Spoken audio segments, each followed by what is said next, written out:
Hey, let's take a look at another Hot Wheels 55th anniversary black and gold collection. I love these. This is number 4 out of 6 out of this series. I absolutely love the black matte finish on the cars and the gold chrome. There are 6 different cars to collect, including the 67 Chevy, which I do have, the Mercedes-Benz, the custom 01 Acura. I think I have this one as one of the other ones, and I think the Camaro is the other one. There's also a twin mill and the Porsche 993 GT2. So I've only found 4 of them so far. I found 2 at Big Lots and 2 at the Five Below. Now there's nothing at Five Below, unfortunately, for these. But I got the only 2 they had as far as, well, I didn't get the only 2 they had, like as far as there's only 2 hanging on the shelf. There's only this one and the other one. So, oh, okay, this is, okay, so now I got the Porsche 9 there. Okay, great, because I love Porsches.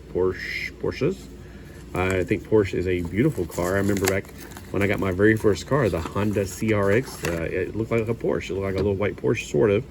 It's like the poor man's Porsche, what I always called it. My friends had other nicknames for it.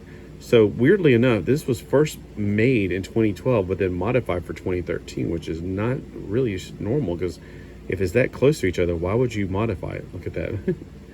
It's like it's getting a glare. That's nice chrome right there. All right, so that's the chromed bottom. The chromed bottom is only really used for just the bottom. That's kind of sad, but I was hoping it would pop out here in the front somewhere, like in the spoilers part. All right, we also have a layer of red, which is used for all the interiors. We got drivers on the left side. We got some kind of mechanical things going on in the back right here. But the red plastic is not showing on the outside at all. We also have the clear plastic, which is actually coming through on the headlights, which makes me wonder, nope, there's no cheat on the bottom for the headlights. I was hoping we can use a little flashlight and make the headlight show through. But the clear plastic is here, here, and that's it. And the top is a gorgeous, I love this flat black. I mean, when I put my finger on it, I don't have to worry about my fingerprint being left. So if I commit a crime, they can't lift my fingerprints from this. He stole the Hot Wheels car. You know, I did not. All right, and it's got some nice dark red and gold paint apps saying Hot Wheels on the side. There's only 2 colors other than this third color right here being white, which is giving you the 55th logo. Beautiful car. I absolutely think this is a gorgeous one. Definitely want to add it to my collection. I want to get all of them, actually.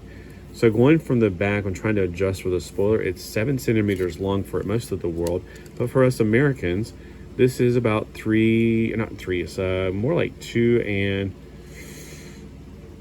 almost 5/16 of an inch. No, hold on, it's about this 7/8. So I'd say 13/16, which, no, hold on,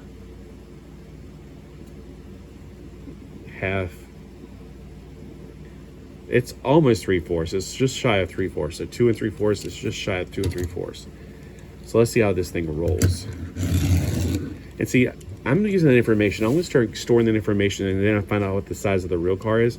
And I want to start going down all of my Hot Wheels cars that I can, you know, go through and find out what is their exact real, like the real cars. Obviously, I can't do it to the fake cars. Like, this is a real car. What's the real length of this car? And then I want to find out, like, what's the actual ratio or the scale for this, because I really, that information is important to me. I don't have to have it in my universe, everything to be in the same scale. If you ever looked at my action figures, some of them, you know, I could play with 6-inch and 3.5 inch.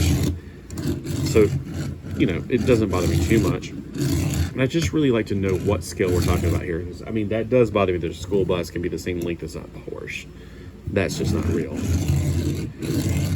It's got a very loud and bumpy sound when it's rolling. So there's, of course, no suspension on these things. And even if it did, the wheels are really close to the top of the wheel wells. It's a loud one. It rolls okay, but it feels kind of like drrr, drrr. And this is a incredibly smooth table, so it's not the table's fault. This sounds like I'm rolling it outside on the outside table, which is really bumpy. But this table's not bumpy. This is the smooth table, and this is not an older video. This is actually we're in June, so it's a very loud car. So not a smooth roller, fairly good roller. It feels like there's a lot of friction going on here, and it's causing it to eat up a lot of its momentum. All right, let's see if we can park. Yeah, park's okay. But like I said, there's something that is really slowing it down. I don't know if it's a bent axle or the wheels are not tight. Something is making it definitely eat a lot of its momentum when you push it. But even if it's not a car that you want to play with, and I really wouldn't, because I would be afraid to, I don't know, chip something on here, it's a beautiful car to look at. And that's why this is going to definitely be in one of my top 10 for now. I love Porsches, and I love this. Not my favorite car in the world, but definitely I've always admired them. I'm not sure why. I can't remember what it was. I just remember when I was a kid, there was a white Porsche I saw, and it may have been from Transformers, like Jazz or something. It had like a blue stripe one on the side of it. And that's what made me go, wow, that's a gorgeous car. All right, well, y'all have a wonderful Wednesday. And let me know if you picked up all 6 of these. And where'd you get them?